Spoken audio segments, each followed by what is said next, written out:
ഇതാര്? പണ്ടോർക്കലം വെച്ചിരിക്കണ എന്റെ ക്ലാസ്സാടാ. സത്യത്തിൽ ഇയാള് പോലീസ് അതോ കുള്ളനാ കള്ളനാ? നീ നാട്ടിലൊക്കെ പോയൊന്ന് മിനിങ്ങിയിട്ടുണ്ടല്ലോടാ പരമശിവം. അത് സാറി ഗ്ലാസ് വെച്ച് നോക്കിട്ട് തോന്നണതാ. പരോള് കഴിഞ്ഞു വന്നപ്പോ നീ എനിക്കെന്താ കൊണ്ടുവന്നേ? വെച്ചാലിണങ്ങാത്തൊരു കൂളിംഗ് ഗ്ലാസ് എന്തില്ലേ? ഇവനാ? ഇത് ദുബായിലുള്ള എന്റെ ഒരു ഫ്രണ്ട് തന്നതാ. ഫ്രണ്ടോ? ആ ഫ്രണ്ട് എന്ന് പറഞ്ഞ ക്ലോസ് ഫ്രണ്ട്. ആ കക്ഷിയെ കൊണ്ട് എന്റെ വലിയേട്ടന്റെ മോളെ കെട്ടിക്കാൻ പോവാ. ചെറുക്കന്റെ സ്വഭാവമൊക്കെ അന്വേഷിച്ചിട്ട് പോരെ കല്യാണം ഇല്ല പരമശിവ? ഞാൻ ആരാ? പോലീസാ. അപ്പൊ ആ സംശയവും തീർന്നു. ചെക്കനെ കുറിച്ചുള്ള ഫുൾ ഡീറ്റെയിൽസ് എടുത്തു. അവന് 24 ക്യാരറ്റാ. എന്റെ വ്യാകുല മാതാവ് എന്നെ കൊല്ലും. ചുമ്മാ ഇത് കണ്ട, ഇതവന് ദുബായിക്കുള്ള കത്താ. എന്തിനാ ഇപ്പൊ കത്ത്? കാര്യം അങ്ങോട്ട് നേരിട്ട് പറഞ്ഞൂടെ? അതിനും ദുബായിക്ക് പോയില്ലേ? അവൻ ദുബായിലെത്തി. ഇത് വെറും ഒരു കത്ത് മാത്രമല്ല, ഒരു ലിസ്റ്റ് കൂടെ ഉണ്ട്. ഒരു DVD, ഒരു TV, ഒരു മൊബൈൽ, അങ്ങനെ ചിന്ന ചിന്ന സാധനങ്ങള്. പോലീസ് അല്ലേ മോനെ, ഓസിന് കിട്ടിയാ വിടുവാ. കാശിനൊക്കെ ഇപ്പൊ എന്താ വില? ടൈറ്റാ. ചിന്നാടൻ ബാബുവിനെ ആശുപത്രിയിലാക്കാൻ വേണ്ടി ലക്ഷങ്ങൾ ഏമാർക്ക് വീശിന്നാണല്ലോ കേട്ടത്. പോടാ. അത് ശരി. അപ്പൊ അതാണ് അവനോട് കാണാത്തത്.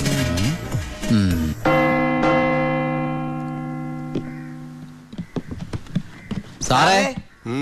എന്താടാ? എന്താടാ? എനിക്കൊരു രഹസ്യം പറയാനുണ്ടായിരുന്നു. ഞാനിപ്പോ പരോളിന് നാട്ടിൽ പോയി. അതെ, വിജിലൻസ് ആൻഡ് ആന്റി കറപ്ഷൻ ഡിപ്പാർട്ട്മെന്റിലുള്ള എന്റെ ഒരു സുഹൃത്തിനെ ഞാൻ കണ്ടു. ആള് പറയാ ജയിലിൽ നടക്കുന്ന അഴിമതികളെ കുറിച്ച് അന്വേഷിക്കാനായിട്ട് അവര് രഹസ്യമായിട്ട് സ്ക്വാഡിനെ ഇവിടെ ഇറക്കിയിട്ടുണ്ടെന്ന്. ഇവിടെ? ആ, കള്ളത്തരത്തിൽ ചിലരെ ആശുപത്രി കിടത്താൻ കൂട്ടി നിൽക്കുന്നവരൊക്കെ പിടിച്ച് അകത്തിടും അത്രേ. അങ്ങനെ എന്തെങ്കിലും ഉണ്ടെങ്കിൽ സാറ് സൂക്ഷിക്കണം കേട്ടോ. ആ പിന്നെ ഞാനിത് പറഞ്ഞു ആരോടും പറയരുത്. നമ്മുടെ ഡോക്ടറുടെയും സൂപ്രണ്ട് സാറിന്റെയും പണി പോകുന്ന എനിക്കൊന്ന് കാണണം. അവര് കുറച്ചുനാൾ തിന്നട്ടേന്നുണ്ടാ. എന്താ സാർ? ഉണ്ടങ്ങോട്ട് പോയതാ. ഒന്നുമില്ല.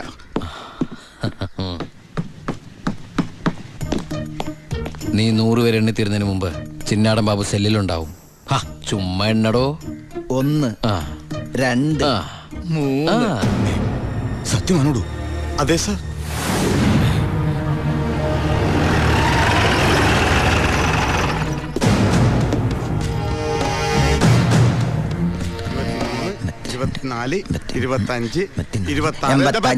എന്താ കണക്കേറ്റിക്കുന്ന? ഇത് വേറെ കണക്കാണ് സാറേ. ഈ എന്റെ കണക്ക് തെറ്റി. ഞാൻ എവിടെ നിർത്തിയത്? നീ നിർത്തിയതല്ല 85 മുതൽ ഞാൻ ഇവിടെ നിൽക്കാം. 85 86.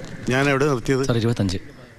27 28 95 96 97 98 99 100.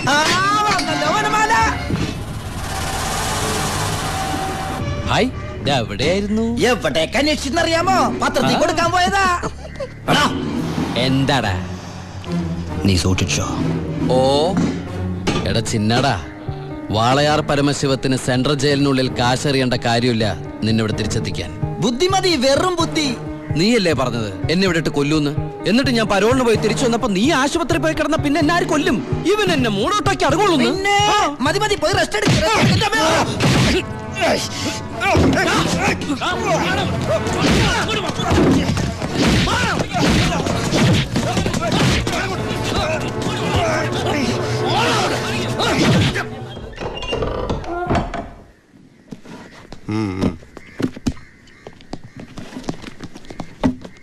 നിന്റെ ആരാടാ ദുബായിലുള്ളത്? ഇടക്കിടക്ക് കത്ത് വരുന്നുണ്ടല്ലോ. നമുക്കുണ്ട് സാറേ ദുബായിലൊക്കെ ഫ്രണ്ട്സുകള്. എനിക്കുണ്ടപ്പോ നിനക്കുണ്ട് ദുബായിൽ ഫ്രണ്ട്സ്. എനിക്കാരുമില്ല. നിന്നോട് ചോദിച്ചില്ല? അല്ല, ചോദിച്ചാൽ തന്നെ പറയാൻ ആരുമില്ലെന്ന് പറഞ്ഞത്. 2 കത്തോ?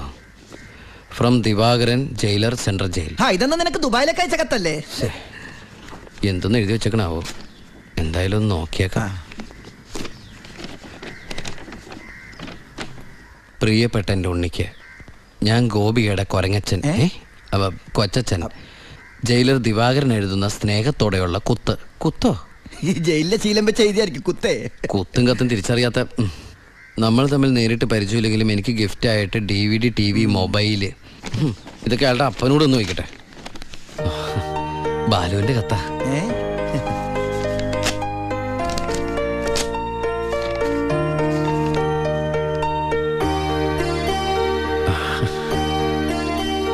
ബാലുവിന് SS സെലക്ഷൻ കിട്ടി. അവൻ ട്രെയിനിങ്ങിന് ചേർന്നു. ബെസ്റ്റ് ആദ്യത്തെ പോസ്റ്റിംഗ് ഈ ജയിലിലും ആയിരിക്കണം. അയ്യോ, അങ്ങനെയൊക്കെ സംഭവിക്കൂ? പറയാൻ പറ്റില്ല. നിന്റെ ബെസ്റ്റ് ടൈം അല്ലേ, ചിലപ്പോ അങ്ങനെ സംഭവിച്ചേക്കാം. ചുമ്മാ ഇരടാ, മനുഷ്യനോട് പൈലോ ഒന്ന് ടെൻഷൻ അടിക്കുമ്പോൾ അവൻ്റെ ഒരു തമാശ. എന്നാ നീ ഒരു മറുപടി എഴുത്, നിന്റെ ശിക്ഷ കഴിഞ്ഞിട്ട് ജോലിക്ക് കയറിയാ മതി. എടാ മണ്ട, ഒരു കത്ത് ഞാൻ എഴുതിയാലും വീട്ടിൽ നിന്ന് എഴുതിയാലും കയ്യിലെത്താൻ ഒരു മാസം എടുക്കും. ദുബായിലുള്ള എന്റെ ഫ്രണ്ട് കാസമിന്റെ പണിയാ കത്തുകൾ അങ്ങോട്ടും ഇങ്ങോട്ടും കൈമാറി അയച്ചോണ്ടിരിക്കുന്നത്. ഇത് ഞാൻ എഴുതിയ കത്താണല്ലോ. ചേട്ടാ, ഈ കത്ത് എങ്ങനെ ഇവിടെ വന്ന്? സാർ ആരും നോക്കണത്? ഇത് കണ്ട, ഞാനിത് ദുബായിക്ക് എഴുതിയ കത്ത. ഇതെങ്ങനെ ഇവിടെ വന്നു? ഇനി ആ പോകുന്ന വിമാനത്തിൽ നിന്നെങ്ങാനും വിടതായിരിക്കോ? ആ വിമാനത്തിന് ഓട്ടയുണ്ടോ? അങ്ങനെയാണെങ്കിൽ ഇത് ആര് പൊട്ടിച്ചോ? അല്ല, ഈ പൈലറ്റുമാര് വെറുതെ ഇരിക്കും എങ്ങനെ വായിച്ച? റെസ്പോൺസിബിലിറ്റി ഇല്ലാത്ത തെണ്ടികൾ, അന്യരുടെ കത്ത് വായിക്കുന്ന പട്ടികൾ. അല്ല, അനാവശ്യമായിട്ട് എന്തെങ്കിലും കത്തിൽ എഴുതിയിരുന്നു? എല്ലാ ആവശ്യമുള്ള സാധനങ്ങളാ. DVD, TV, mobile. ഇതിപ്പോ എന്റെ കൈ കിട്ടിയ ഇല്ലെങ്കിലോ? ഞാൻ ഈ സാധനങ്ങൾ പ്രതീക്ഷിച്ചിരിക്കില്ലേ? ഏതായാലും ഞാൻ ഇതൊന്നും കൂടി പോസ്റ്റ് ചെയ്യാൻ പോയത്. പൈലറ്റ് പുറത്ത് എഴുതിക്കോ. അതെന്തിനാ? ഇല്ലെങ്കിൽ ഇനിയും പൊട്ടിച്ച് വായിച്ചാലോ? എഴുതി പോസ്റ്റ് ചെയ്യാം. ഈശ്വര, ഒരു മാസം കൂടി കഴിയുമ്പോ ഈ കത്ത് തന്നെ ഞാൻ ഒന്നുകൂടി വായിക്കേണ്ടി വരുമല്ലോ.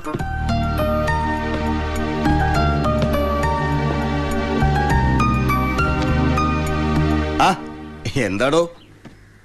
വാ. താൻ പോയി ദിവാറിനോട് വരാൻ പറ. ഇരിക്കടോ.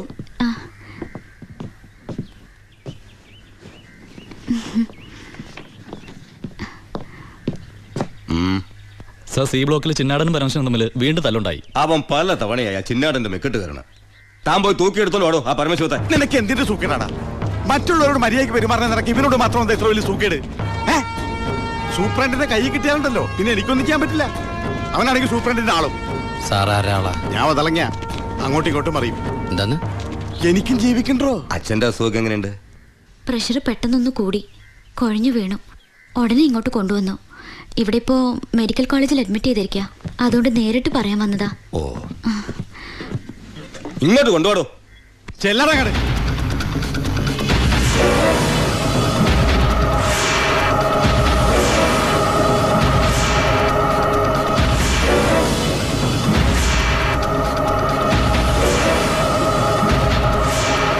കേറി ചെല്ലടങ്ങട്.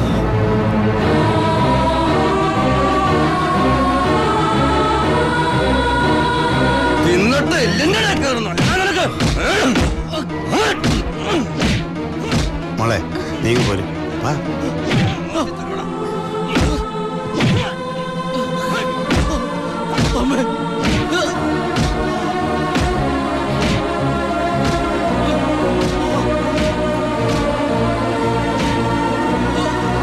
വാ.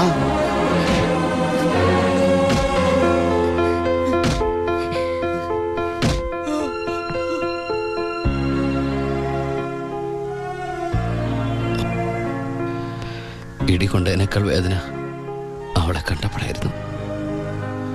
ഇനിയിപ്പോ വീട്ടുകാരറിയും, നാട്ടുകാരറിയും. അടുത്ത വണ്ടിക്ക് എൻ്റെ കുടുംബം മൊത്തം ഇവിടെ എത്തും. ഞാൻ ഈ കളിച്ച കളിയൊക്കെ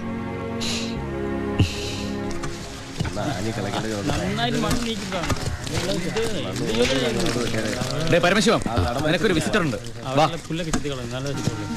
ഈശ്വര, അമ്മയായിരിക്കും.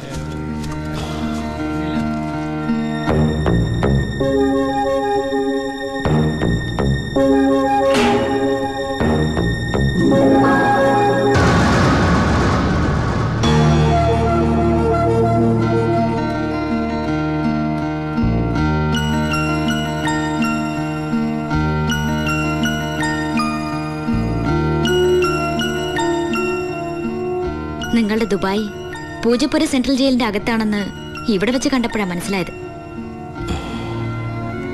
താൻ എന്താ എന്റെ അടുത്ത് പറഞ്ഞത്? അന്ധയായ പെൺകുട്ടി തനിക്ക് വേണ്ടി കണ്ണിൽ എണ്ണ ഒഴിച്ച് കാത്തിരിക്കുകയാണെന്ന്. അതും ക്രിസ്ത്യാനി ഷേക്കിന്റെ വീട്ടില്, അല്ലേ? അച്ഛനും കൊച്ചച്ഛനും അറിയാതെ ഞാൻ ഇവിടെ വന്നത് നിങ്ങളെ കണ്ട് രണ്ട് വർത്താനം പറയാനാ. പാവ അമ്മ മൂത്ത മോനെ കുറിച്ച് പറയുമ്പോ 1000 നാവ. ഒരു കുടുംബം മുഴുവൻ അവിടെ നിങ്ങളെ സ്നേഹിച്ചു കൊല്ലുക. എന്നിട്ട് ഇനി അവരെ ചതിക്കാൻ ഞാൻ സമ്മതിക്കില്ല. എല്ലാവരും അറിയണം. ഞാൻ അറിയിക്കും. അറിയിച്ചോളൂ. കുട്ടി പറഞ്ഞത് ശരിയാ. ഞാൻ എല്ലാവരും പറഞ്ഞു പറ്റിക്കുക. മനഃപൂർവ്വ. പിന്നെ ഞാൻ എന്താ പറയേണ്ടത്? ജയിലിൽ കിടക്കണമെന്നോ? സത്യം പറഞ്ഞ അവരുടെയൊക്കെ സന്തോഷം നശിപ്പിക്കണമായിരുന്നു ഞാൻ. വിശ്വസിക്കാമെങ്കിൽ വിശ്വസിക്കാം, ഈ കൈകൊണ്ട് ഞാൻ ആരും കൊന്നിട്ടില്ല. പക്ഷെ കൊലപാതകം എന്ന പേരില് ഞാൻ ഈ ജയിലിൽ കിടക്കുന്ന എന്റെ കൂലിയാ മാസം എന്റെ വീട്ടിലെത്തുന്നത്. അതുകൊണ്ട് അവരൊക്കെ അവിടെ ജീവിതത്തിൽ ഈ നിമിഷം വരെ എന്റെ ഭാവിയെക്കുറിച്ച് ഞാൻ ചിന്തിച്ചിട്ടില്ല. താനിപ്പോ പറഞ്ഞില്ലേ എല്ലാരും ഞാൻ ചതിച്ചെന്ന്. പരോളിനിറങ്ങി എനിക്ക് വേണമെങ്കിൽ തന്നെ കല്യാണം കഴിക്കായിരുന്നു. അതിനുശേഷമാണ് താൻ എന്നെ ഇവിടെ വെച്ച് കാണുന്നെങ്കിലോ?